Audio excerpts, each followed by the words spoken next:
হয় প্ৰথমতে নৱনিৰ্বাচিত গলন্দি গাঁও পঞ্চায়তৰ ৱাৰ্ড সদস্যসকলক ধন্যবাদ জনাইছো।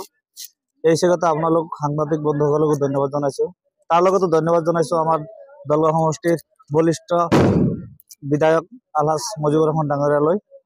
মই যোৱা পঞ্চায়ত নিৰ্বাচনত দুলীয়াপাৰা গাঁৱৰ ৩ নম্বৰ ৱাৰ্ডৰ পৰা মোৰ মিছেছ আছমিনা খাতুন ৱাৰ্ড সদস্য হিচাপে নিৰ্বাচিত হৈ আহিছিল। অসম চৰকাৰৰ কেবিনেট সিদ্ধান্ত মৰ্মে এজন ৱাৰ্ড সদস্যৰ পৰা এজন সভানেত্ৰী বা সভাপতি নিৰ্বাচিত কৰিব লাগে। সেই সভানেত্ৰী মোৰ মিছেছ আছমিনা খাতুন নিৰ্বাচিত হৈছে। তাৰ কাৰণে সমূহ গলন্দি পঞ্চায়তৰ ৰাইজলৈ মোৰ ধন্যবাদ জ্ঞাপন কৰিছোঁ।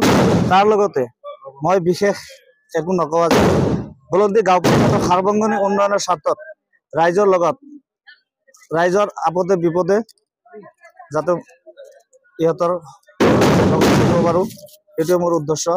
গলন্দি গাঁও পঞ্চায়ত সাৰ্বজনীন উন্নয়ন যেনেকৈ ৰাস্তা ঘাট